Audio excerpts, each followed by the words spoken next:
Welcome in to another edition of the Noon Dish. It is Wednesday at noon, July 5th. Hope everybody had a safe and happy 4th of July. Didn't eat too much, didn't drink too much, didn't lose fingers or appendages with fireworks. Saw a lot of that stuff going on the news. That's Don Callahan, the man, the legend. He's in his Philadelphia gritty orange again today. That's What's right. going on, Don? That's like 75% of my wardrobe. Um, well, we could probably get into it later, but I'm kind of pissed off about the whole Twitter situation that's been going on.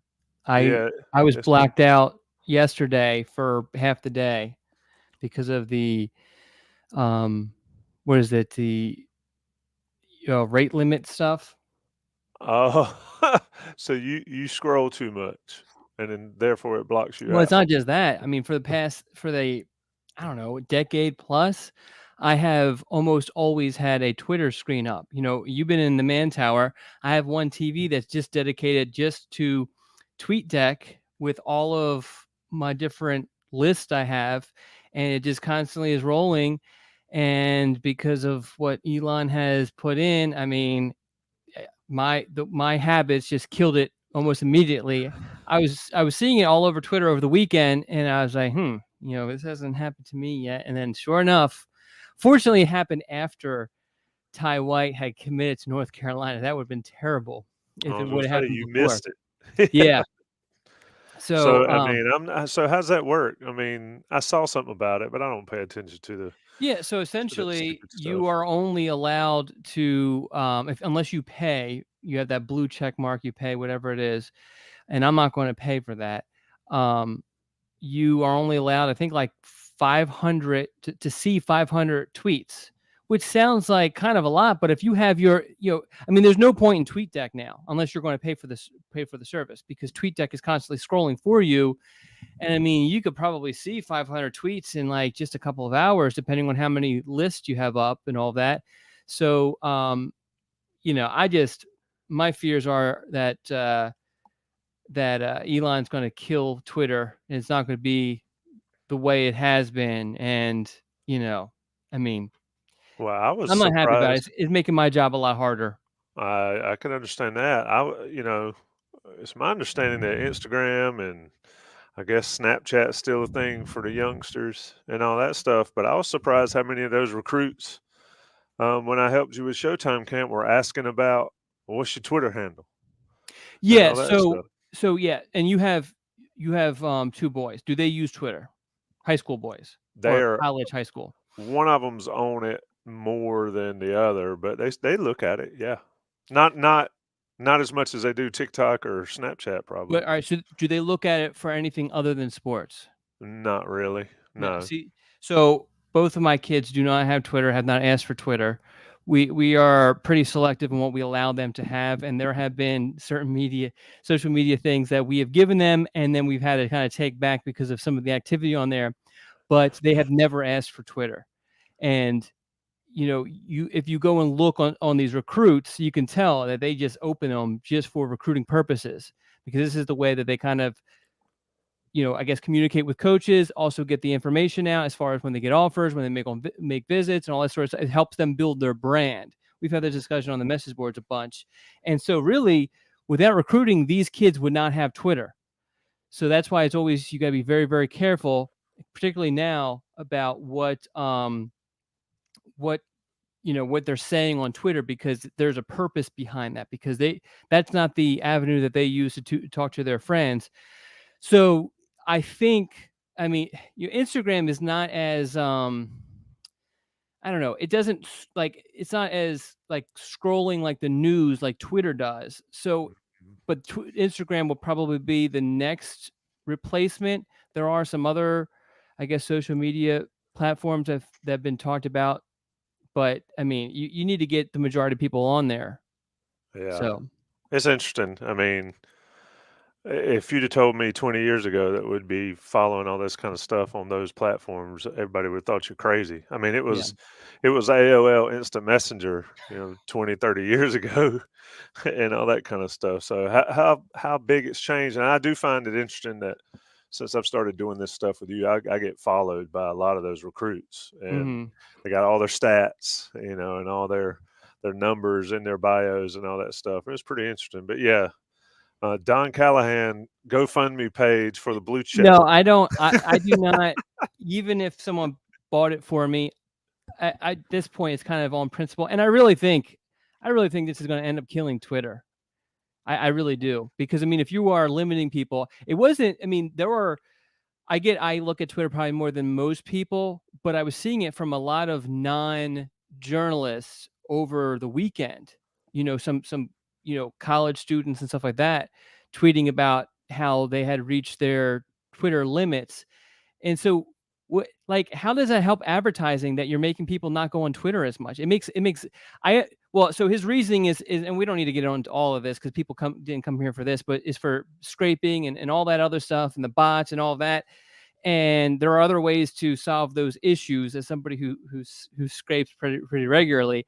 Um, but it doesn't make any sense beyond that. Like, you're killing your advertising dollars, you're killing the people using your platform. I mean, it just doesn't make a whole lot of business sense. I think Elon is just one of those guys who, just because he has a lot of money and has that ability to kind of save himself whenever he makes a mistake, because he has a lot of money, he can afford to take these huge risks that just don't make a whole lot of sense. Yeah, I agree with that. But it is what it is. And shout out to the folks, the regulars and the new folks that have joined today's Noon Dish. It is, like I said, Wednesday, July 5th, day after a holiday. That's Don Callahan. We're sponsored by Johnny T-Shirt, johnnytshirt.com. And before we get rolling in the recruiting stuff, I want to knock When, out a couple things. you want to knock out the MVP real quick? Well, go ahead. I'll let you do that All first. Who right. was MVP last week? Logan Bolton was our Nice. MVP. Very active. I don't know. Is he a regular? You know these guys better than I do, I because don't recognize the name as being a regular, but you're right. Last week stepped up. We'll see if they show up again this week. But it is fascinating to me the people that make time for us yeah, on today. I mean, a ton of people watch this and listen to this after the fact, but the fact that folks take time out of their days to come on here and join us on a Wednesday, mostly on a Wednesday. We had a couple Thursday shows in the past month, but it's just cool that folks join us. So shout out to everybody that takes the time to do it. Of course, y'all are here for Don Callahan. I'm just a conduit for Don to get forth the message. And like I said, Johnny T-Shirt, johnnytshirt.com. A couple content related things on Inside Carolina. Of course, Don's just loading it up on the content on the recruiting side. But Taylor Vippolis and I did a cool players lounge with Nate McCullum that should drop. It's already on the podcast feed and on YouTube. The story will drop on Inside Carolina. If you haven't checked that out, go check it out. That's one cool dude playing for North Carolina. An interesting journey. And then, of course, all the basketball news with Sherelle and Sean Moran and Joey Powell, their shows. And Joey did a cool interview with Elliot Cadeau's trainer, and that's up as well. So check out all that content. And Don, I know this is high time for football recruiting. It's already July 5th. We are less than a month until North Carolina starts preseason camp, which leads me to my first question for you. okay. It's a nice segue. Matt Brown likes to get this recruiting stuff done in the summer because once the season starts, it's all in on the season. Given you mentioned Ty White's commitment and you mentioned all the announcements that are coming up, is it fair to say that the ideal goal for Matt Brown is and remains to be get this 2024 class done by the start of the school year, basically by the summertime? 100%. And this has been the case for a very long time. A lot of schools take this approach. Clemson's in the region is probably one of the most notable, but this has always been Mac Brown's goal. And this will probably be the first year that he does that. Now, things are going to happen during the season that could change some I guess plans. Maybe someone emerges, maybe you all of a sudden have a need at a particular position that you didn't have a need for. But there is a very good chance that North Carolina is done from the high school recruiting perspective by the end of July. Really, I think, if you look at my mock class and you look at the guys who I have projected on that mock class, they all have announcements in July. You want to go over just a couple? Well, we probably should backtrack a little bit and just there has been a couple of developments since we last met, right? Yeah, absolutely. One of which Ty White's commitment yesterday. Ty White, that was the most recent that happened yesterday. We had a little what do we call those short things that we do? I don't know, short commitment scoop, short YouTube, So we have CBS one of those. video. Yeah, we had one of those up yesterday for Ty White, 4-star safety from Beaufort, which is the Atlanta area, a national powerhouse, Beaufort. And then before that, God, these days hard to run together. There was one more on Come that on, man. Thursday. Oh, Keenan Jackson. There Keenan you go. Jackson, high 3-star wide receiver from just outside of Charlotte, plays for the Carolina Stars, a guy North Carolina's recruiting for a long time. And then some things that didn't go North Carolina's way, which is Braylon Staley, who committed to Tennessee on Friday. UNC was a finalist and actually brought him in for an official visit the prior weekend. And then also, God, I keep on forgetting this kid's name, DeAndre Clark, who a defensive lineman who officially visited North Carolina early in June. He ended up committing to Penn State. And then we do have a couple announcements this week coming up. We have Friday, Jalen Thompson at 2:00. He tweeted out he is committing or announcing his decision. He doesn't have finalists. North Carolina is one of the very few schools he has officially visited. The other one is UCF. And, he's visited North Carolina a ton over the past 365 days, which should give you a pretty good sign. So he's from Florida, DB. And then on Saturday, I believe, another DB, but from further north, New Jersey, that is, Kaj Sanders, plays for another national powerhouse in Bergen Catholic in that northern New Jersey, basically outside of New York City area. He's announcing, and North Carolina is definitely in it, as is Rutgers, Wisconsin, and South Carolina. Penn State was probably the leader up until they filled up and then canceled his official visit. So he's down to those other 4 schools. So those are the 2. And then we always also have, Jonathan Paler, who probably going to end up in South Carolina. We're still waiting to hear when he's going to announce his date. And there's a couple other guys who haven't announced dates yet. But for the ones that we know for the next, up until you and I meet again next week, those are the 2 to keep an eye on. Yeah, and folks that aren't on the Inside Carolina premium stuff, I know 90% of the people that watch this, especially that watch it now, are. But Don has a full list of announcements. Everybody's always asking or always sees a tweet and says, so-and-so's announcing on whatever day. And everybody that's on Inside Carolina Premium goes, yeah, we know. Don already told us about that. And there's a list. There's a specific thread so people don't let it get buried in the mock class. Before you can interrupt me anytime. The only other person that interrupted me on when I host a podcast was Anson Dorrance. And I told him, I said, I got no problem being interrupted or corrected by the GOAT. We're still establishing our rhythm, and I don't want you to go in a different direction yet. I did have a little behind the scenes, maybe 2 inside baseball story on the Ty White situation. Go ahead. So if you are a subscriber to Inside Carolina, as you were laying out, and this is what reminded me, is that we actually broke the story about his announcement being on 4th of July. And we had sources that gave us that information. Ty had not tweeted it out. And really, he didn't tweet out that he was announcing, actually saying that he was going to announce until really, I think it was like an hour beforehand. But anyway, so I had been in communication with him, and I gave him a call on Sunday. And I said, hey, Ty, just trying to figure out, what your plans are for your announcement. And he said he doesn't have any plans. And might do something this month, might wait until August. And I was like, really? And I'm kind of blown away because this kind of counters the information that I was receiving. And so I said to him, all right, so you're not going to do anything this coming week. This is Sunday, this coming week. And he said, no, I'm not going to do anything. If it changes, I'll let you know. I was like, all right, so I'll just check back in with you in a week. And he's like, all right, cool. And then this phone call, this is, at the moment I was a little pissed off a little bit at Ty, but we're good. And I can understand the reasoning. So my phone call with him was at 1:30. At 1:35, he tweets. Speaking of Twitter, he tweets Tuesday or the 4th of July is going to be a special day. And I'm like, come on, dude. So anyway, we got on the same page, and he said, hey, look, this is a birthday present to my mom.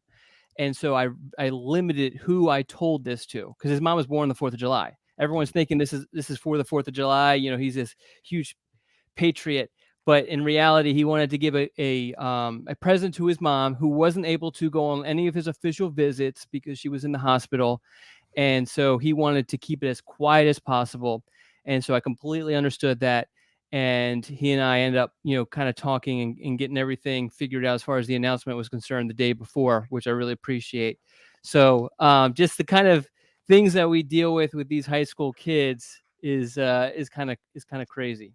Well, the interesting part of that is a couple things. One, Don Callahan knows. Don knows. Don knows recruiting. We'll go the Bo Jackson route.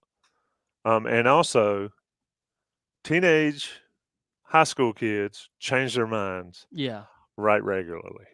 So folks need to understand that when it comes down to the mock classes, or, Don doesn't do the crystal balls, but those crystal balls that people like to go off on and they're wrong and all that kind of stuff. But the bottom line is you get all your information from Don on the Inside Carolina message boards, the premium message boards, not somewhere else, not some screenshotted Twitter handle that is poaching information. You get it straight from Don if you're a member of Inside Carolina. The other thing too about I've the crystal hyped this balls. up enough, man. I think I need to get Yeah, I know. Well, credit. yeah. Now I'm going to be wrong with something coming up, and then everyone's going to get at me. I am definitely wrong many a times because of what you mentioned, that we're dealing with high school kids, and there's a lot of variables involved, especially nowadays. But God, where was I going with that? God, I Dude, just you're all over the place today. yeah, I What's just in your mug? oh, coffee, and I'm going black.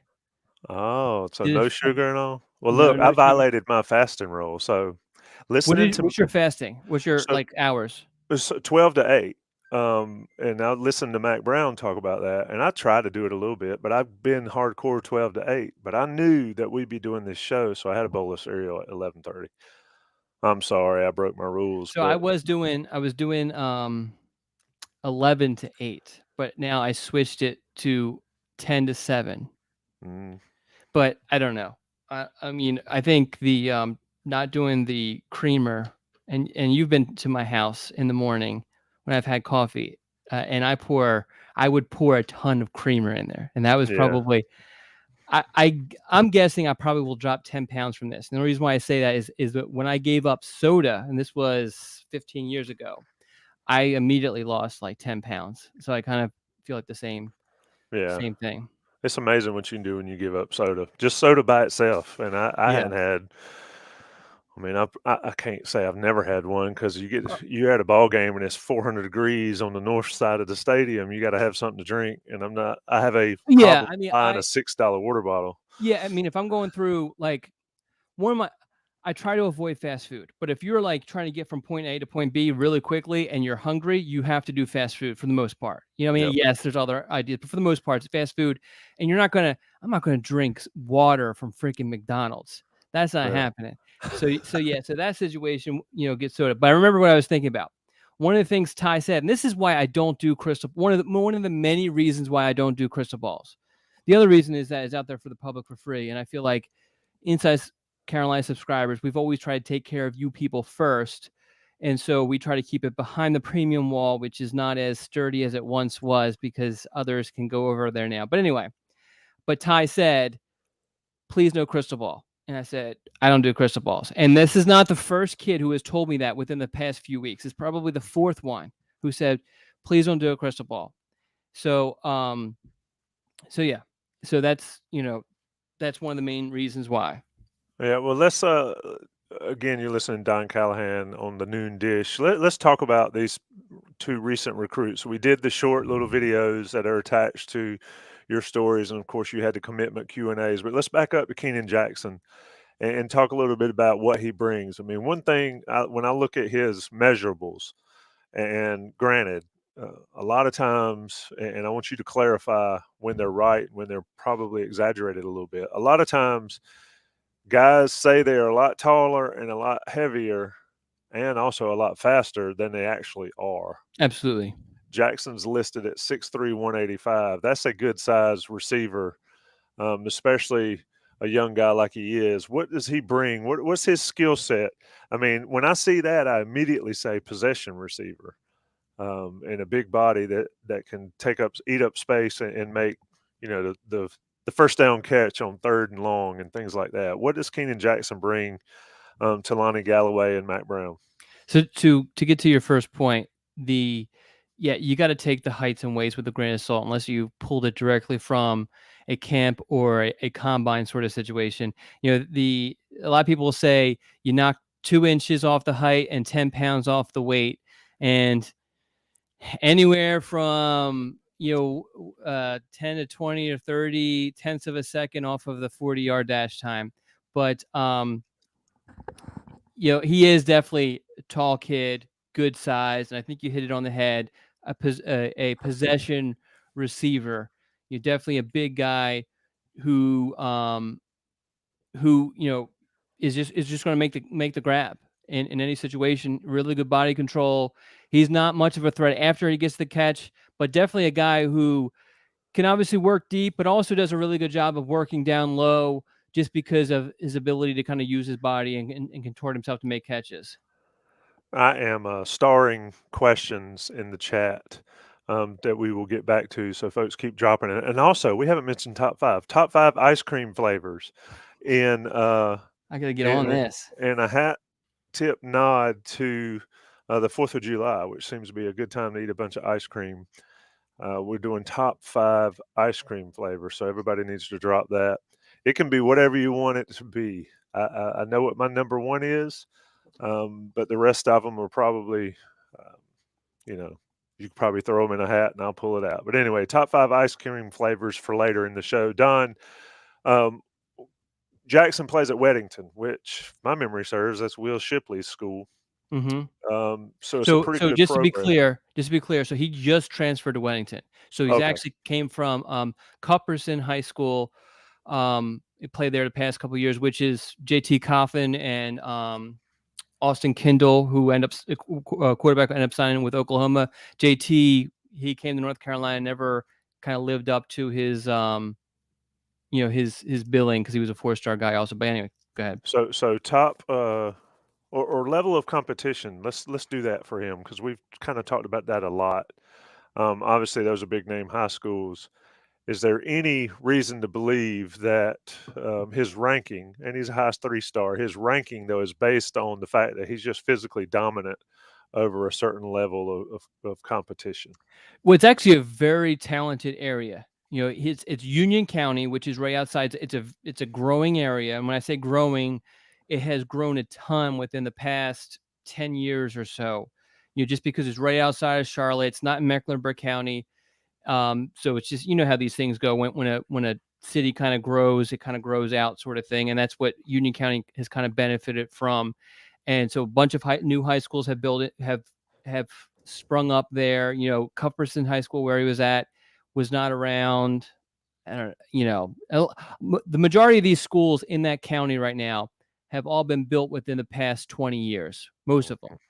So it's a growing area, but there's tons of talent. I think, did we talk about me going to the Union County showcase? I don't remember. Good time to do it. The coaches put the high school coaches during that time in April when or maybe it was May. Yeah, it was May when spring practice was permitted. They had a day where all the Union County schools came to, I think it was Marvin Ridge High School, and they had practices, and they basically had 3 practice fields. So 3 teams were going at once and invited a bunch of colleges. It was an awesome experience for me as far as being able to see a bunch of kids all at once, kids I probably wouldn't have seen before. Great event.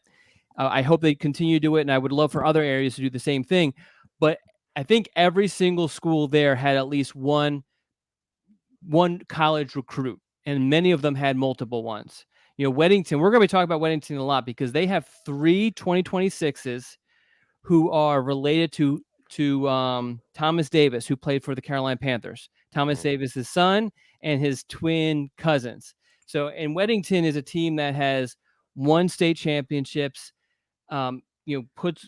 plays good competition. They played Providence Day School last season, and I believe, I'm trying to remember if they won or lost. I believe they lost that game. And so, and we've talked about Providence Day. It's the same school with Jaden Davis and all those receivers, Jordan Chip, and all that. So they play against very, very good competition. I would not, I would not knock anything about who Keenan has played at all. And actually, to be honest, his stats dipped a bunch, last season, which I think contributed heavily to his transfer to Weddington High School. Interesting there. Yeah, you said Marvin Ridge. Is that in Union County? Yes. Yeah, because I was introduced to somebody, and they said that their child went to Marvin Ridge, but they said they were from Charlotte. So I guess it's just all. It's Yeah, I kind of mean, like when I say near Raleigh, where I live. yeah, I mean, it's all basically, it's all basically Charlotte. I mean, he plays for the Carolina Stars, so they play against top competition in 7-on-7s, on and on and on. So yeah, he is. I wouldn't worry about who he's played against. I think he's going to be as ready as any wide receiver when he comes to North Carolina. Yep. Welcome in. Jeffrey's late. Yeah, I was going to say, Jeff Piley, you're late. We need one more person to get to the 100 threshold. Let's push this show above 100 on the consistent basis. So let's go Tyshawn White, Don. Tyshawn White, the 4-star that committed yesterday, you mentioned his path to committing on July 4th. A shout out to his mom's birthday and everything she's done for him. But 5'11", 187, ranked 29th or so. I believe, if I'm not looking at the right page, but I believe he's on the borderline of top 300. 4-star Charlton Warren gets his guy. You mentioned yesterday, and this is where my memory comes and goes. You mentioned he's an ideal candidate for perhaps a star position on North Carolina's offense. Yeah, so he's the prototypical star guy, meaning that the star position is basically a hybrid linebacker, safety, cover corner. I mean, I guess cover corner is probably better. Cover corner / linebacker is probably what I put it. I think about, when I try to think about that position, I feel like through the time that I've been covering the beat, Charles Brown, who played at UNC underneath Butch Davis, is probably the ideal guy. And I think it's not just the physical traits, it's also the mental traits are very important, because typically these guys are smaller. So you need someone who loves contact, loves sticking his nose into plays. And I think you get that with Ty White, in addition to his ability to cover and to even, you want to get creative with things and drop him out into one of the deep thirds of the secondary. You can definitely do that, because he did a lot of that for Buford High School. And Buford High School, you want to talk about competition. We talked about this the last few podcasts. You're not going to find better competition, especially when it comes to playing against sophisticated passing offenses, than you are in that greater Atlanta area, which is exactly where he plays. And they also, through the years, I don't know what their schedule is off the top of my head, but through the years, they will travel and they will play some really good programs in Florida and that sort of thing too. So this kid is going to be as prepared as you're going to find coming into college. Let me ask you the question before we take our mid-show break. Is Georgia is a hotbed for North Carolina recruiting. Sort of explain why, and explain the cycles, because Virginia a couple of years ago was the place to be. I had a high school coach ask me how North Carolina treated Virginia, and I said it goes in cycles. They go up there and get who they can get when it fits. But sort of, why is Georgia the hot spot these days, Don? Well, we did that trivia question for you a couple weeks ago, where I asked you to name, go in order of the states that produce the most. What was it? I think it was from the draft, and I think it was the most guys drafted. I think that's what it was. And number 1, I think, was Texas. Number 2, I think, was Florida, and number 3 is not California. It's Georgia, which is amazing. And so you have that state within a 6-hour radius. Mac Brown talks about that 6-hour radius all the time. So obviously you got to hit it up. Now, the problem there is that so does everybody else, particularly the SEC. And you really have to one, rely on your evaluations, because you're not going to get the top tier guys. Those guys are going to Georgia or Alabama or Clemson or wherever, in the SEC. So you're going to have to try to get those second tier guys, and you're going to have to kind of get some leftovers. Guys that maybe the big dogs wanted at one point but filled up, or don't no longer want for other reasons, and then you have to kind of take those guys, and then again, respect your evaluation to see if maybe you see things in them that they don't. So yeah, so that makes Georgia an area that UNC is always going to recruit, just because there's just so much talent there. Yeah, and I mean, even if Georgia Bulldogs come in and get 15 guys, and Alabama and Auburn and whoever else gets there's still a ton of high level talent. And folks see somebody ranked 56th in Georgia. Well, let me ask you this, ballpark this, because you can't do it. It's a case by case and all the cliches you toss at me. But the 50th ranked guy in a school like Georgia comparatively to a North Carolina ranking. I mean, if I'm 50 in Georgia, where am I going to be in North Carolina on a typical year? A typical year, 50 is about the point where in North Carolina, which I know a lot better than Georgia, 50 is typically right on that group of 5 going into FCS level recruit. If you're going 50 deep, Georgia, you're probably close to the group of 5 sort of recruits still. Yeah, 50. I mean, here's the thing that amazes me. So even if you go to, like in North Carolina, if you have a school that has like a handful of Power 5 guys, that's pretty impressive. Like Providence Day, it's pretty impressive. Like right now, I can't think of another, maybe Grimsley. As Grimsley, Providence Day. Other than those 2 schools, there's none that have a handful of Power 5 guys. Georgia, you go there and it's ridiculous when you go to some of these practices with all of these kids. And then I've gone to a school for like a couple of guys, and then they have these underclassmen. The coach is like, yeah, North Carolina's interested in them. UNC's offered him. This school's offered him. Tommy Thigpen likes him. Charlton Moore likes him. And you're like, I'd love to do all these stories, but that will give me, I'll be doing like 25 stories here, and it's like legit guys who are legit players. And you could spend all day at these schools because there's just so many players, because it's just an area that's just so much more advanced with the recruiting and with the development and all of that. Yeah, it's fascinating, and that's why Georgia's a hotbed, and that's why it's right here, close by to North Carolina, and there's plenty of talent. As we got Buck Sanders in there. I know, I got nervous. I saw Buck come in the chat, and I was like, "Oh my god, straighten up! Where's my jacket?" Shout out to Buck Should for we joining make him us. the MVP? Yeah, he's spilling my my preseason predictions. We got to figure out when we're going to do that as well. Let me take a second and talk about Johnny T-Shirt, JohnnyT-Shirt.com. I've already mentioned the benefits of Inside Carolina Premium message boards. Well, if you're a Johnny T-Shirt person and you're an Inside Carolina person, you get 10% off your order. They've got everything you could possibly need. Football season is right around the corner. Folks, it's July 5th. Carolina plays a football game, I believe, on September 2nd. I think. Something like that. Anyway, Labor Day weekend is 2 months away.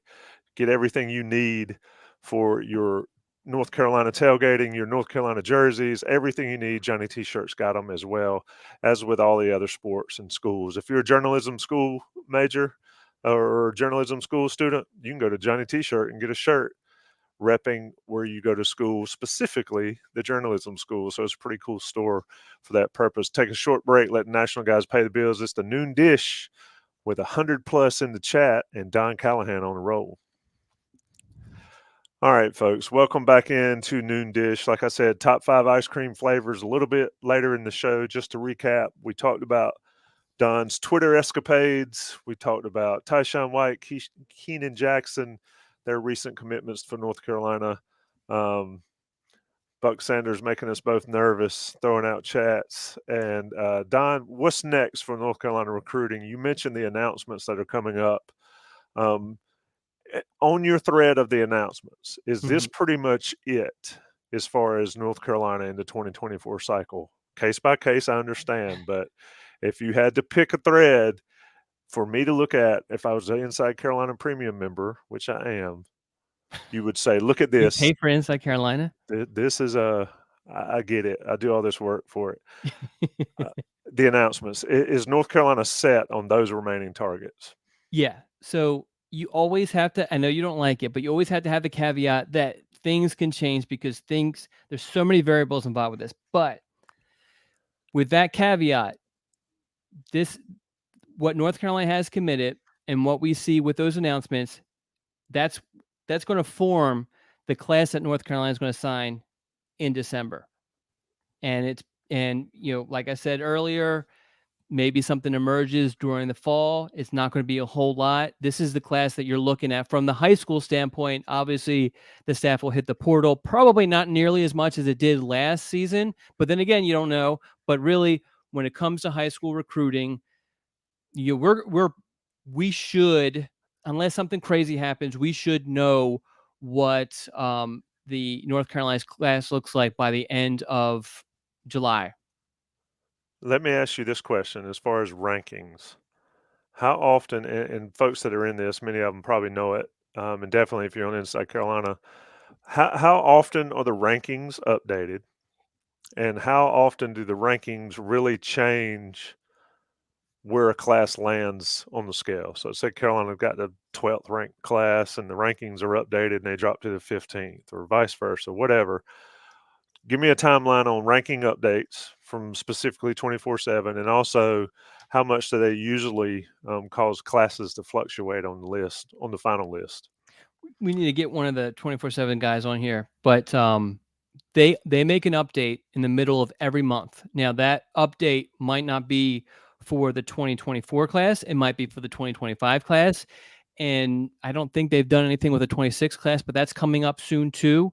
So they do an update basically once a month to the class. Now here's the thing I'm going to tell people is that once a guy is ranked, they're more likely to fall than rise. And you're going to say, why is that? That's ridiculous. Well, the thing is that with each ranking, they're adding additional prospects into the ranking. So what happens? I mean, this is kind of like, I'm sure there's some sort of law of recruiting that happens here. But if you first rank 100 guys, and then the next time you rank 250 guys, or you add an additional 150, then odds are you're probably going to drop. Now, so here's what I'll say though. For the most part, I think things have settled.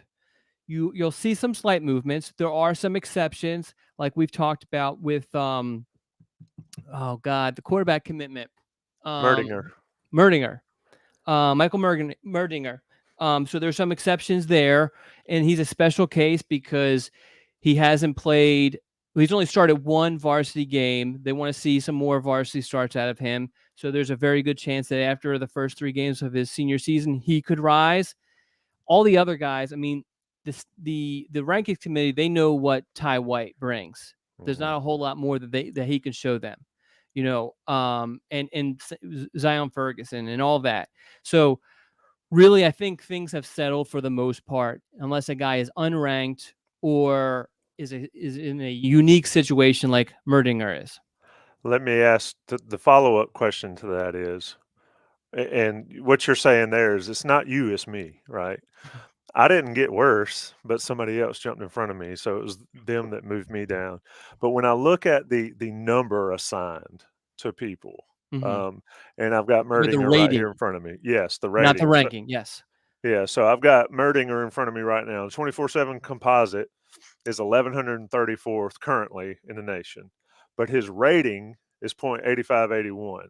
Mm-hmm. If I'm a recruit very interested in recruiting and knowing what kind of prospects the school is getting, specifically North Carolina, should I be looking at that 85, 81 rating more Yes. so than the national ranking? How does Yes. that weigh into it? Yes, and that's really important, and I understand why it's easier just to kind of focus on the ranking, but the rating matters. One, the rating is what's taken into, if you care about the class ranking, it's the rating, that number that's thrown into that formula and spits out the points, not the ranking and all that. It's the rating, and then also the rating actually tells you something. So let's just take Michael Merdinger. He's a .8581. Here's the other thing. The composite, just so we're clear, I know you know this, but anyone listening to this, the composite is not just, it's 247's ranking in addition to Rivals and ESPN and On3 and kind of combined together. So whatever they do to their rankings impacts the composite. But obviously, unless they do something extreme, it's not going to shift it too much. But anyway, so Merdinger is a .8581. And what that means in rankings terms or ratings terms is he's projected to be a Power 5 starter. And that's it. No all conference, not going to make the draft, that sort of thing. We know those things. People defy those rankings all the time. But in a perfect world, that's what that would mean for Merdinger. And I can't remember how long ago it was. It was a few months ago. I think it was close to signing day. I did like a breakdown of all the classes of the internet era up until I think 2017, because we wanted to make sure that we had a full college career for those guys. And the rankings are actually more lean more towards the positive than reality. The reality is that these kids aren't going to live up to these rankings at all, give or take. Right. So and really the majority of players that end up playing North Carolina just end up being starters and don't go to the NFL and don't go to and aren't all conference. And I'm not picking on North Carolina. The same could be said for NC State and Virginia Tech and South Carolina and all of that. It's just kind of how it is if we're looking at numbers and the fact that it really is less than 250 guys get drafted every year. Yeah. I mean, and look, if you're a high school player and you play on the P5 level or even any D1 college level or any college level, you're beating the odds. Mm-hmm. So, and especially if you start, you're even beating even more odds. So it's an interesting dynamic. One thing I want to do, and I'll try to do this before, is I'm going to look at North Carolina's top 10 with their ratings versus Georgia's top 10 or Georgia's top 50 for the ratings and see. I'll answer my own question. Or Yeah, like, okay. can I call up well, we'll talk off the air, but I want to be able to call up Georgia 1 through 50 I mean, we and then could do North that real Carolina quick 1 if through you 50. wanted to. Well, I mean, that makes for bad radio. So, well, if you keep talking, I'm sure I could get it by the time you. Well, I mean, I just think it's interesting to see. And again, people don't necessarily live up to it or they surpass it. But anyway, what I will be watching is to see what those ratings are when those final things come out compared to how they actually wind up. I mean, you mentioned the guy like Charlie Brown. He's a pretty good player at North Carolina. I don't remember him on the recruiting side of it. Maybe you do, but that just proves my point that most people remember guys not what they were ranked in high school. They remember what they did on the college level. And I would think a guy like Des Evans, Don, is he's one of those ones that is a class example by there is a very decided difference in somebody's ranking versus rating versus what they actually do. Well, do you remember there was this whole big thing? No, Like people went nuts. Yeah, and so far 247 has been correct. Yeah. I mean, a 5-star rating, which is what he had for a lot of his recruitment, implies that he's going to be a first-round draft pick. Thus far, Desmond Evans. Now, I hope that things change this season. He has a great year, but thus far, he is not projected to be a first-round draft pick right now. But so I have so I have both North Carolina and Georgia pulled up, and Georgia gets skewed because that Dylan Raiola kid who was in Arizona, he committed to Georgia and then has transferred into Buford of all places to play for a senior year. So that kind of throws it off. But even if we ignore him, all right, so number one in the state of North Carolina, this is the composite, is Jaden Davis with a 97-16, okay? And number 10 for North Carolina is Bryce Young, committed to Notre Dame with an 89-87. So just barely hovering in there at 4-star. So for the state of Georgia, let's ignore Raiola, and number one would be KJ Bolden, who's also from Buford High School. Stacked. He's a 5-star, 99-62. That's the number one player in Georgia minus Raiola. Is Raiola above that? Raiola is a 99-94. Now Raiola is the number one player in the nation. So that's pretty impressive. KJ Bolden is the number 6 player in the nation, where compared to Jaden Davis is the number 54 player in the nation. So let's just go to number 10, or would be number 11 in Georgia, is Caleb Odom, who hasn't committed anywhere yet, and he's a 96.28.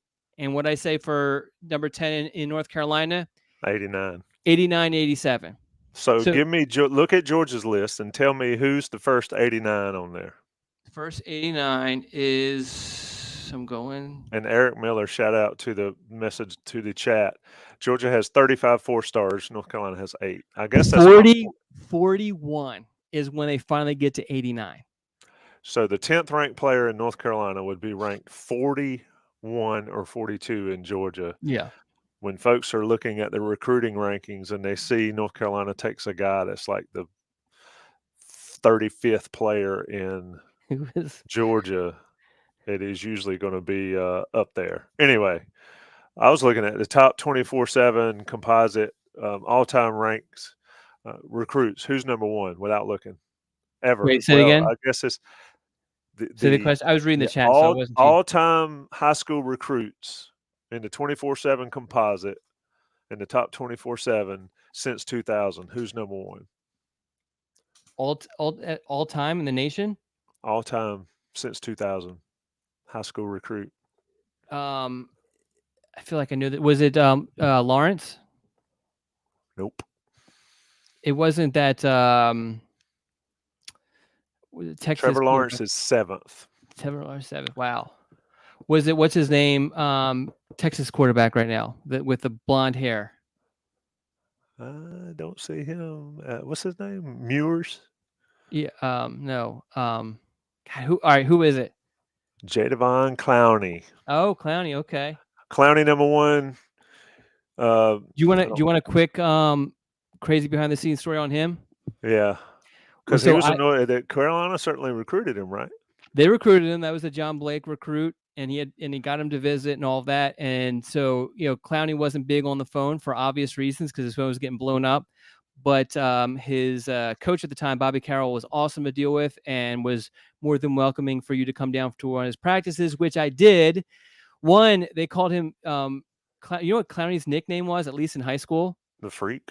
No. Well, among his teammates, Doo-Doo, okay. which I think is great.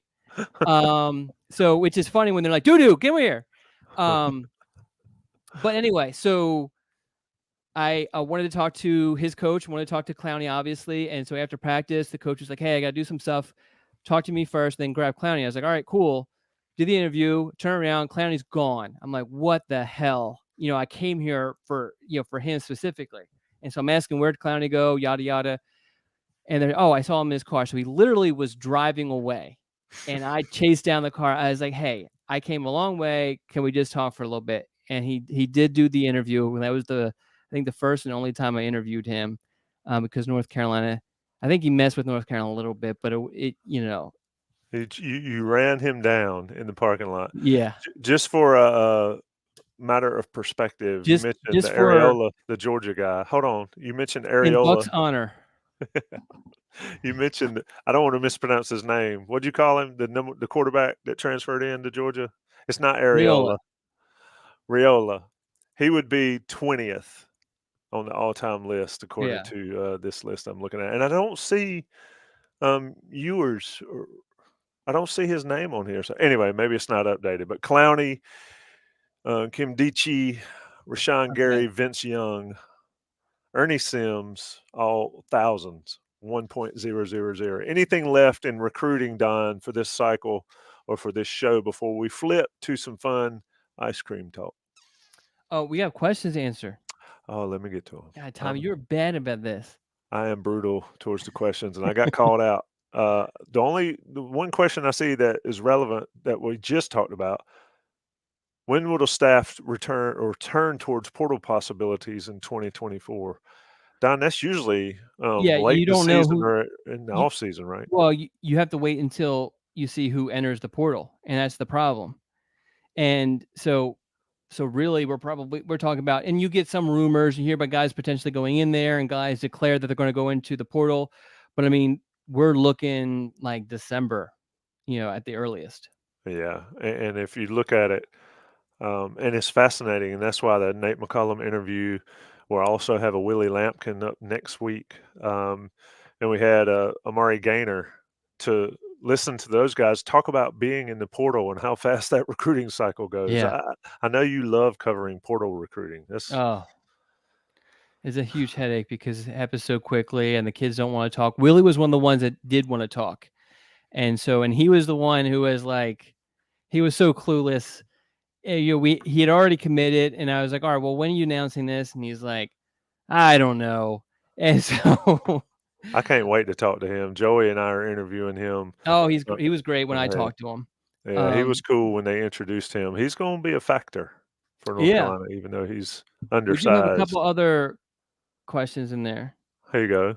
Alan Minton asks, how important are committed players in recruiting other players? I think we talked about this a lot with the quarterback side of it, but just in Yeah, general, it helps, but no one is making such a huge decision based off of someone else. It just, but I mean, it definitely helps, especially having somebody who a recruit has known for a very, very long time, being able to rely on them and trust in what they say. But, no, like I said, nobody is making that such a important decision off of what someone else tells you or does or whatever.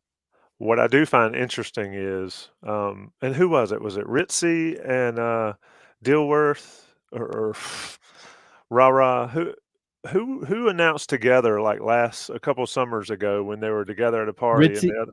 yeah, Ritzy, yeah. So I was in on that. Ritzy and Jared. He ended up going to Georgia, flipping back to Yeah, Georgia. I can't remember his Yeah, name. that was an interesting one. That was, I had a very, very good relationship with Rara. I really enjoyed covering that kid. And so when he pitched me the idea and I was like, all right, pitched me on the idea on covering it, on trying to stream it and all that. And I was like, all right, cool. And then he was like, hey, Jarrett Wilson. And then he's like, hey, I got a buddy of mine. And at first he wouldn't tell me who it was. I thought and I said, is it Ritzy? And he's like, no. And I didn't even know Jarrett Wilson and him were friends, but they were. And yeah, it was interesting. So, and it doesn't surprise me looking back that it didn't work out, But it's one of those things where, yeah, friends they'll do stuff like that, but when it comes down to it, it's time to make the choice It for was a you or high whatever. school kid decision right there. And Yeah. then that was in the very beginning, or maybe it wasn't the very beginning. It was one of the first times that I went out during COVID. So so that was during a point where everyone was kind of like itching to get out of the house sort of thing. So I think that kind of contributed to them wanting to do things. But I remember it being outside, obviously still had a mask, all that other stuff. Yeah, it was kind of interesting. That is funny. Let's go. Jimmy Parker asked, Don, what would be the biggest recruit North Carolina had a legit shot with and lost? I mean, there's so many different directions with this because it's so open ended. I mean, Inside Carolina sent me to Kansas to cover I Arthur was going Brown. to say, I mean, he you was the went number to one recruit at the Kansas. time. You know, so, but I mean, that would probably be the one I would think of. I mean, UNC was in it with Zamir White. I mean, some of this is like one in the rankings, because at one point, well, they got Marvin Alston, um, but yeah, I mean, that's probably the one that pops in my head was Arthur Brown. That is hilarious. You had to go to Kansas, and no disrespect to Kansas, but it's Kansas, and you rode out there, and the dude drops. Flew out there. Yeah, well, you should have driven it. At least make it a road trip. So before that trip, do you remember Melvin Williams, who came from Coffeyville Junior College, played in the secondary in North Carolina? So I went out there. This is when we're doing the magazine, so we needed photos and stuff like that. So I went to Coffeyville to do a feature story on him, sort of thing, and then obviously collect stuff for beyond that. But I could not. The closest airport would have been, I think, Tulsa, but I could not get a flight during that time period. So I had to fly into Kansas City and drive, I think it was like 3 hours.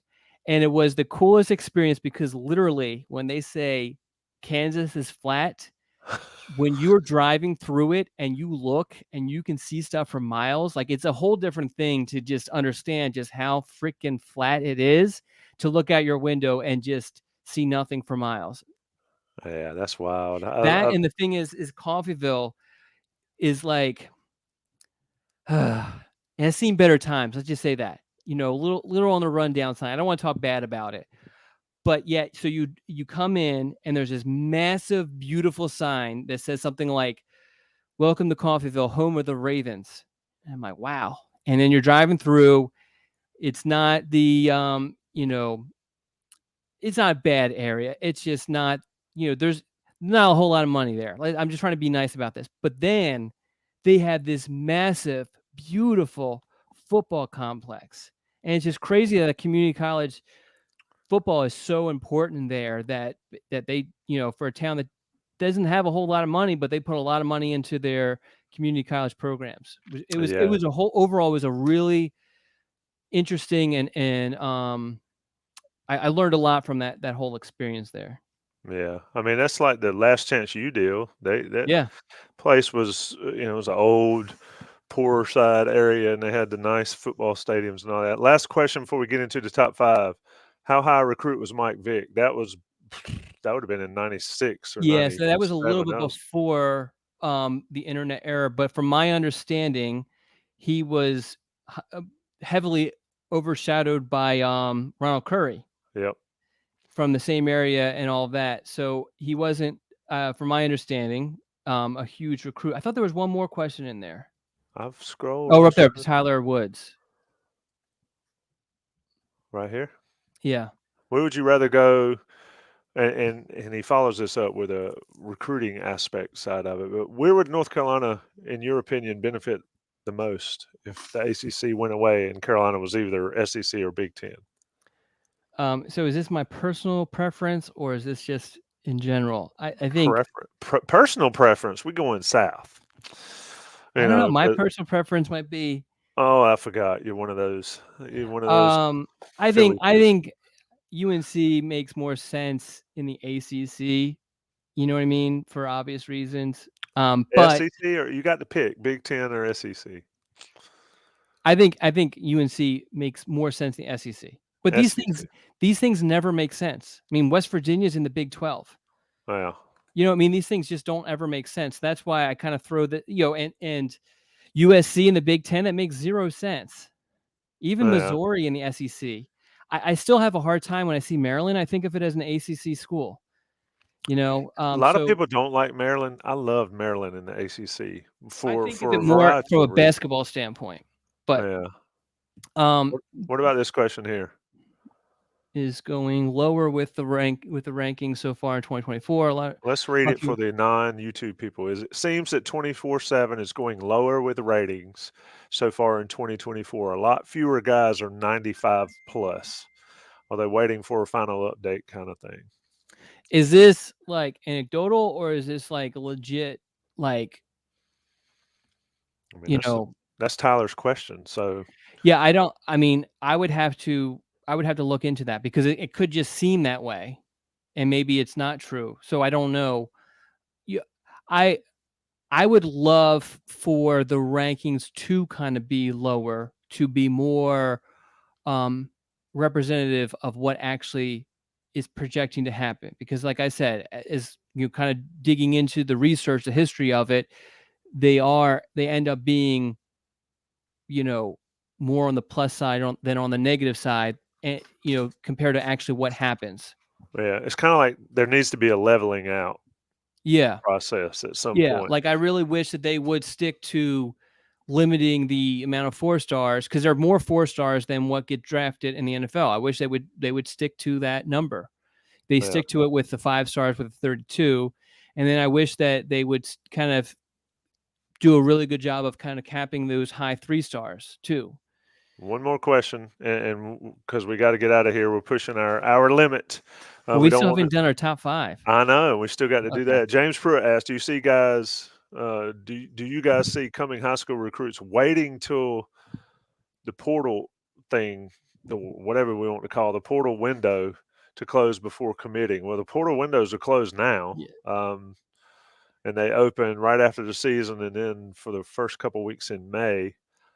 So I guess at any time, school could technically get a portal commitment. Don, how does the But no, portal I mean, affect? really, the way that these things work completely separate, and so for generally speaking, most high school kids are going to be going to be committed by the end of the summer, Mhm. and the portal does not open again. And UNC will not, for this particular class, will not be adding to it from the portal until December. So these things, kids are not waiting until, unless you are like a 5-star guy and you don't have to worry about, schools filling up. You're not waiting until December to make a decision. Yeah. All right. We'll end the regular portion of the show with that. Great to spend the lunch hour with TA and Don. Shout out to Buck Sanders for joining us here. Always good to have Buck around. And then it can't wait till we do the preseason prediction shows with Buck and Jason and Vip and Greg Barnes and all. That should be fun. Don, I'll get your predictions for the season off air and bring them up on air. Let's get into it. It You is are the you embarrassed about me? You don't want me to have me there? No, it's just so many people. I'm welcome to have you in there. Just No, no, like no. today, we had 111, 112 people in here until I started talking about you and ice cream, and then people start dipping out. Let's go. Top 5 ice cream flavors. Let me So start here. Hold on. okay, yeah, we gotta read the. Thomas Dark, who is I don't recognize the name. So shout out if you're new folks in the chat. Appreciate you joining us. If you're just a renamed person, shout out for dropping in. I can't say I hate this list here. Peach, black cherry, banana, vanilla, coffee. Mm. I've never been I, a uh, coffee ice cream guy. So I so I used to go to Sonic, and I would get a banana pudding Hershey's chocolate shake. And let me tell okay, you, I don't do banana much lately. I like bananas, but I don't do banana in my ice cream lately. But I'm kind of liking this list, and I love some peach. With the caveat is that it needs to be homemade. Which, you know what, we tried to make homemade ice cream for the 4th. My oh yeah, mom would always make. We would always have an ice cream supper at the church for July 4th growing up, and my mom would make this fresh peppermint, and we tried to make it, and it would probably still be out there churning in the ice and the rock salt and all that, um, unfrozen if I would have let it. Could not get it to freeze. Anyway, shout out peach, black cherry, banana, vanilla. You always got to have stories to go with these things, Don. yeah. I'm with you. I'm This with is a you. southern thing too. More homemade ice cream. Did you ever make homemade ice cream? I think maybe when we were real little, but it wasn't something we did regularly. Oh, it was a regular thing. Jeffrey Polly, orange sherbet, butter pecan. Is it pecan or pecan? Pecan. Pecan, man. This is North Carolina. Cookies and cream, French vanilla, and strawberry. Uh, Tony Dowd responds to Billy Collins. Oh, Billy Collins is changing up his list. So, man, okay, here we go. Billy Collins, Carolina Blue Bubble Gum. I'm not feeling that, but might be good. Coffee, homemade hazelnut, cookies and cream, and vanilla. And then he says remove vanilla and insert butter pecan. And then somebody else, Tony Dowd said butter pecan is on the honorable mention list. Hold on, I'm getting more. Are you making your list or are you texting people while we're talking here? I am. Well, I have a list. I'm preparing for other stuff with you and I have to deal with after this show. Oh my God, I got to go get my walk in. Preston from I already Greensboro, got my walk in. a Four, regular. I, four I did miles. not because I did not want to get sweaty because I can't walk outside here without being look like I jumped in the shower. Banana, chocolate chip cookie dough, blueberry, vanilla, homemade peach. There's the homemade peach. That's what I was talking about. I feel you, Preston. Alan Minton, any ice cream that includes peanut butter, cookie dough, cookies I'm and with it. cream, I'm with it, plain Alan. vanilla, and strawberry. Okay. Anybody else drop there since we started talking So about Alan those? and I think we can go to the ice cream shop together because this is pretty close to mine. I think. Yeah. Look right there. Buck says the peppermint at Cape Fear Country Club. They That's don't only let one, Buck. Can they Buck not don't count? they don't let me in too many country clubs around these parts. Coffee, strawberry, peach, vanilla bean, black walnut from Georgia Hill. And Tyler Woods asks, what commitment recap are we filming after this? Wait and see there, Tyler. Don, your list. I feel like I'm Mine very, yelling. very similar to Alan's. Anything with peanut butter, Reese's. I love the Reese's cup stuff, sort of thing. That's my number one. Like Rocky Road, love chocolate chip cookie dough. Love strawberry. Love black cherry. Those are probably my five. But I'm the type that I like to go to wherever and kind of look at the different options. And this is where I get a little adventurous, is with my ice cream. I get a little Nice. So, adventurous. But see, I Mike, do that with my beer and stuff like that. But ice cream, it's got to be 90% of my ice cream preferences involve chocolate in some way. okay. Um, and I agree with what Buck said on his last comment to you, but I'm not going to put it on the board. What- I will I- go with my mom's homemade peppermint number one. Just can't figure out how to make it. We'll get it one day. Number two, mint chocolate chip, but it cannot be green. So Breyer's mint chocolate chip. okay. I have uh, aversion to green mint chocolate chip ice cream. Number three, plain Breyer's vanilla. Love it. I don't know why. It's That just my so plain. grandfather had this thing where he loved vanilla ice cream, but it had to be Breyers. Yeah, it's something about it. It's got the little black specks of the vanilla bean in Yeah. there. Um, Coffee. I love coffee ice cream. Anything coffee flavored, stuff like that. Love it. Especially love when it melts a little bit and you can like get the soup that it makes. And then number five for me is probably some sort of Rocky Road. Let me ask you this, and this is for the chat as well. Are you a consistency person, or do you like nuts and chunks of brownie and chunks of stuff in I your like ice chunks cream? of stuff. Yeah, I do too. I like the But more. so we did have ice cream the other night, but I've been trying to stay away. And I love ice cream, but I've been trying to stay away for I'm trying to be healthy. Well, if you fast, you can eat whatever you want between the 11 and 7 as long as you're not like eating a Yeah, stick of yeah. butter. Yeah, I Here's don't know. Buck's list. And I agree 100%. Homemade, strictly banana, chocolate, vanilla, Finally Buck gave us a strawberry. 5. That is it. And he said peppermint was the number one. So, Buck, you can tell that Buck and I are from the same era. A lot of things we like, very similar. Anyway, top five list for next week, Don. Can we decide on one, or we're going to do like we did this week and do it off the Well, top you of our heads? decided on one for this week last week, but then you forgot. Yeah, that's I not think surprising.